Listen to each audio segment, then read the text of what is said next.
Maka para ulama-ulama salaf dulu, bahkan sejak zaman Nabi SAW, bahkan Nabi melakukannya, sahabat mengerjakannya, tabi'in menunaikannya, ulama menggarisbawahinya. Apa yang dilakukan? Mereka menghidupkan malam-malam Sya'ban dengan ibadah. Malam-malam Sya'ban, apalagi kalau sudah masuk ke pertengahannya sampai akhirnya, karena mereka merasa waktunya sudah mau berakhir, mereka hidupkan terus pertengahannya, akhirnya dan seterusnya. Tayyib, apa amalannya? Setidaknya ada 3 amalan untuk di malam-malam Sya'ban. Boleh dimulai dari malam ini, silahkan. Ya. Kita saling mengingatkan ya, boleh silahkan. Ya, untuk kabari yang lain ya. 1, sholat, memperbanyak sholat. 2, berinteraksi dengan Al-Quran, tilawah Al-Quran, mau baca, mau pahami kan, mau menghafal, merajaah, mengulang, silahkan. 3, memperbanyak doa dan istighfar. Memperbanyak doa dan istighfar. 1, salat. 2, memperbanyak interaksi dengan Al-Quran. 3, memperbanyak doa dan istighfar. Salatnya ada 3 jenis yang bisa dikerjakan.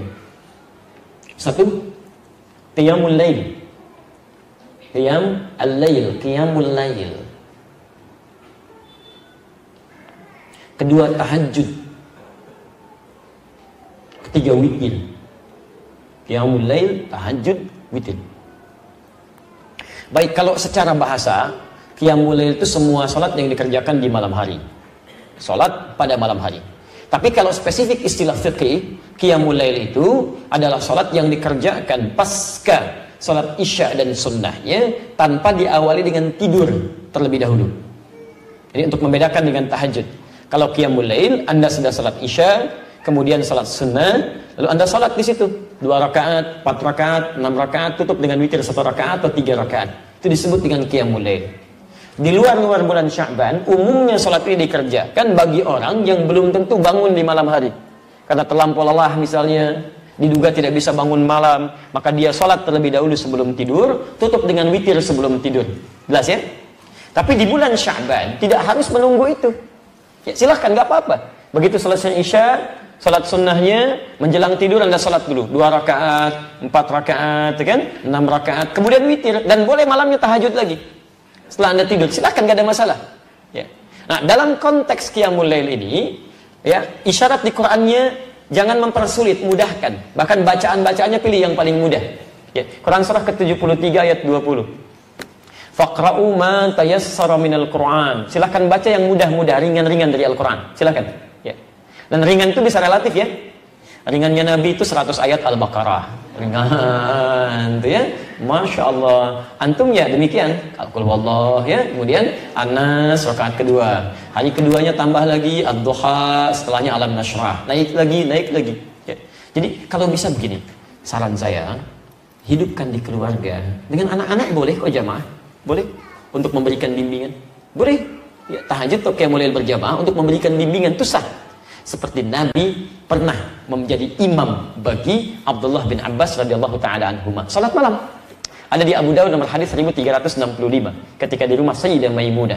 Ibnu Abbas salat di belakang. Ya, kemudian setelah itu ditarik oleh Nabi sampai sejajar begini. Itu salatnya sedang tahajud. Awas, hati-hati. Saya suka agak bingung ini ya, agak sulit memahami, gagal dalam paham. Bagi orang-orang mengatakan, dilarang, bid'ah, tahajud berjamaah itu. Tapi Anda menjadikan hadis ini untuk membenarkan imam dengan makmum dalam posisi sejajar. Jadi kalau ada satu imam, dan pasti imamnya satu, ya, kemudian ada makmum, 1 orang. Makmum berdiri di sini. Anda katakan, posisi imam dengan makmum itu sejajar begini. Pernah dengar ini? Sah, boleh. Apa hadisnya, apa dalilnya? Karena Ibnu Abbas pernah sholat bersama Rasulullah, kemudian ditarik oleh Nabi supaya sejajar begini. Anda menjadikan hadis itu untuk dalil sejajar dalam shaf. Tapi kenapa Anda kemudian lupakan kalau sholat itu sedang sholat bersama qiyamul lail, tahajud? Jadi ini menunjukkan kebolehan tahajud berjamaah. Apa tujuannya? Barangkali 1 untuk membimbing, mengajarkan. Kalau dalam konteks bimbingan kemudian mengajarkan seseorang untuk bisa mendapatkan kenyamanan dalam tahajud, itu boleh dilakukan, silakan, gak ada masalah. Kenapa nggak Anda hidupkan? Mungkin anak-anak yang belum kenal qiyamul lail, supaya terbiasa dengan tarawihnya nanti, silahkan bangunkan. Ya, ayo kita mulai dulu, hidupkan di rumahnya. Jangan berat-berat, kasih yang ringan dulu. Ya, dan rakaatnya jangan banyak-banyak dulu. Supaya sesuai sunnah Nabi ya, kita 11 rakaat. Masya Allah. Malam pertama, besok gak mau ikutan lagi. Dua dulu aja, 2, witirnya 1, sudah enak, naik lagi. Qul huwallah dulu supaya nyaman, kan? Begitu besok mau sholat, Pak, kayak kemarin ya, Qul huwallah lagi. Ya, nggak apa-apa, Qul huwallah dulu. Besok, Pak, kok Qul huwallah mau dulu? Naikin dong. Ad-duha, 4 rakaat, 6 rakaat, 11 rakaat. Begitu akhir bulan Sya'ban dia terbiasa. Begitu masuk Ramadan, bukankah ada sholat yang dikerjakan dengan berjamaah pasca sholat Isya dan sunnahnya? Sholat apa itu? Tahu. Jadi kalau sudah terbiasa, nanti begitu masuk Ramadan stabil, Pak, Bu. Stabil. Bukan cuma di awalnya sampai akhir. Karena sudah terbiasa, ada kenyamanan di situ. Sholat, tenang, nyaman, awal sampai dengan akhir. Tapi kalau nggak biasa, umumnya itu numpang kaget aja. Numpang rame tuh. Ada jamaah hore, jamaah kagetan, rame. Jadi begitu awal puasa, bang, rame ke masjid semua. Dia, Masya Allah, rame. Tapi karena nggak pernah terbiasa sebelumnya, awal-awal luber sampai keluar pintu An-Nur. Begitu pertengahan, terjadi kemajuan. Sapnya maju ke depan. Tuh. Sampai akhir Ramadan. Ini karena nggak pernah dibiasakan, gitu kan? Jadi awal ayo coba kita bangun semangat yang sama. Ya, malamnya, yuk bangun tahajud, tunaikan tahajud, maksimalkan. Jadi kalau sudah enak seperti itu, Masya Allah. Bahkan dulu selevel Hudzaifah al-Yamani, Al-Mughirah bin Syu'bah, Abdullah bin Mas'ud radhiyallahu taala anhum jami'an, orang-orang baik. Sebagian mereka bahkan dipuji oleh Nabi SAW. Bacaan Qurannya indah. Itu datang kepada Sayyidah Aisyah radhiyallahu taala anha, rahimahullah. Di hadis riwayat Al-Bukhari, nomor hadis 2008 sampai nomor hadis 2012. Kaifa kanat salatu Rasulillah sallallahu alaihi wasallam? Ya Sayyidah Aisyah, bagaimana sih salat malamnya Nabi? Saking inginnya mengetahui salat malamnya Nabi. Kata Sayyidah Aisyah, perhatikan. Ini yang paling menarik. La tas'al an husnihinna wa tulihinna. Gak usah ditanya tentang bagus dan panjangnya salat Nabi. Cukup diketahui saja. Penasaran, diikuti di belakangnya. Di belakang Nabi SAW sholat. Masya Allah, sholatnya tuh kata Hudzaifah al-Yamani, indah, gitu, tenang sholatnya. Rakaat-rakaat itu, rakaat pertama, kedua, setelah itu istirahat dulu, berzikir, Allahumma innaka afuwwun tuhibbul afwa fa'fu anni. Indah, enak. Sesuatu yang ditunaikan dengan tenang, nyaman, ada jeda sejenak, disebut dengan tarwihah. Jamaknya disebut dengan tarawih. Tarawih itu sifat, bukan nama sholatnya, sifat sholatnya. Jadi ketika disebut tarawih, dipopulerkan oleh ulama, ingin memberikan kesan bahwa sholatnya Nabi itu tenang, tidak buru-buru, nyaman. Bisa nggak terbayangkan, Pak, 11 rakaat sampai hampir menjelang fajar saking nikmatnya. Ini Nabi, Rasul, ahli surga, dekat dengan Allah, dijamin masuk surga, bebas dari kesalahan, 11 rakaat sampai menjelang fajar, tenang. Ini Anda Nabi bukan, Rasul bukan, belum jadi ahli surga, belum tentu dekat dengan Allah, 23 rakaat, 7 menit. Allahu Akbar, Allahu Akbar, Allahu Akbar. Itu luar biasa. Lebih soleh daripada Nabi gitu kan. Maksudnya cepat sekali gitu kan. Itu kan luar biasa. Tarawih itu ya begitu tenang. Ya. Dan yang dibaca berapa? Masya Allah, saking nikmatnya. Kata Hudzaifah al-Yamani, saya pernah di belakang Nabi. Rakaat pertama 100 ayat Al-Baqarah. Itu pun bukan baca biasa. Begitu berhenti di ayat-ayat tentang surga, berdoa supaya umatnya masuk surga. Begitu baca tentang ayat-ayat neraka, menangis memohon supaya umatnya dibebaskan dari azab. Ya, ada kenikmatan dalam sholatnya. Bahkan Masya Allah pernah di belakang Nabi, dikira 100 ayat Al-Baqarah selesai, ternyata nyambung semuanya Al-Baqarah 186. Rakaat pertama dikira akan ruku, kata Abdullah bin Mas'ud, ternyata Ali Imran disambungkan sampai 200 ayat. Dikira akan ruku, ternyata ke An-Nisa 176 ayat. 5 juz 4 halaman baru ruku. Besoknya nggak pada ikutan lagi.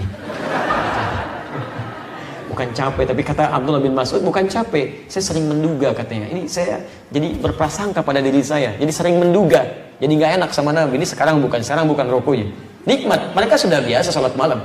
Bahkan Abdullah bin Mas'ud, Abdurrahman bin Auf, Uthman bin Affan disebutkan di kitab At-Tibyan karena Imam An-Nawawi.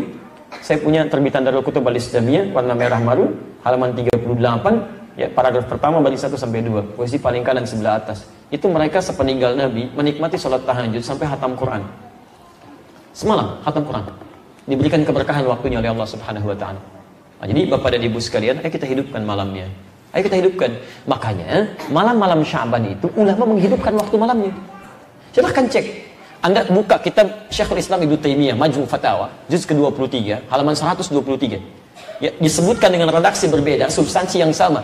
Di kitabnya Syekh Ibnu Mulakin Asy-Syafi'i atau Mulakin Asy-Syafi'i di kitab At-Tawdih halaman 444. Itu Masya Allah, ulama-ulama salaf dari zaman sahabat, tabi'in dan setelahnya itu selalu menghidupkan malam Sya'ban, pertengahannya apalagi sampai ke akhirnya, karena merasa bahwa ini akan berakhir nih, jarang-jarang bisa dihidupkan.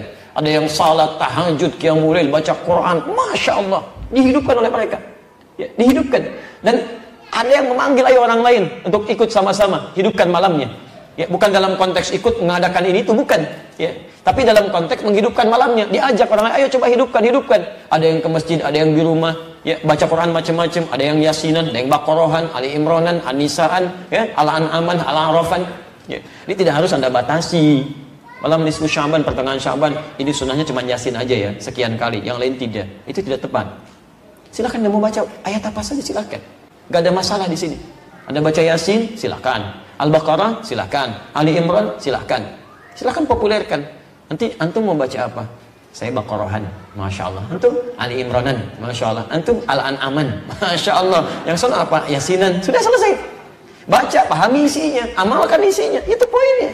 Jangan dibaca sekian kali, tapi nggak paham artinya. Ya, itu walaupun ada pahalanya, tapi maknanya nggak kita dapatkan dalam kehidupan. Jadi jangan meributkan sesuatu yang memang esensinya tidak kita ketahui, pelajari dulu. Ya. Tidak dilarang Anda menghidupkan malam Sya'ban. Yang keliru itu menjadikan malam itu untuk menunaikan sesuatu yang tidak ada tuntunannya. Anda ngajak orang dengan cara yang salah, itu nggak boleh. Walaupun perbuatannya baik. Dulu pernah ada masa orang-orang sudah mulai malas untuk menunaikan ibadah, maka diajak oleh para ulama. Tapi sebagian ada yang mengajak dengan cara yang salah, memunculkan hadis-hadis yang tidak dikenal riwayatnya. Ya. Pernah dengar ini, orang sholat di malam pertengahan Sya'ban, nisfu Sya'ban, sholatnya 100 rakaat, kan? Dan sholatnya begini, bacanya ini dapat pahala sekian. Pernah dengar? Ya, ada riwayatnya. Dan itu bukan palsu hadisnya, bukan palsu, tapi palsu banget. Itu cuma Nabi nggak ada. Di kitab hadis palsu pun nggak ditemukan, nggak ada, karena dulu nggak ada, gitu kan? Jadi Anda tidak dilarang kalau ingin menghidupkan malam Sya'bannya, tapi tidak harus melakukan sesuatu yang tidak ada dasar dalilnya. Itu aja poinnya. Ya, kalau ingin menunaikan ibadah silakan, gak ada masalah. Bahkan Syekhul Islam Ibnu Taimiyah mengatakan orang-orang mulai ke masjid, ada yang berjamaah sholatnya malamnya, tapi bukan hanya sesekali, bukan berarti dirutinkan begitu, tidak. Ya, jelas ya? Baik, jadi hidupkan malamnya, hidupkan siangnya. Baik, kalau sholat malam waktunya kapan? Masa siang? Sholat malam pasti malam. Nggak ada sholat malam siang, kan? Makanya tahajud itu malam, qiyamul lail itu malam, witir itu malam. Kalau siang apa tadi? Puasa. Siang puasa. Aduh, cepat ingat, lambat lupa. Cepat ingat, cepat lupa. Lambat ingat, lambat lupa. Lambat ingat, cepat lupa. Ini agak repot ya. Baik, teman-teman, di penghujungnya, puasa siangnya, malam ibadah malam.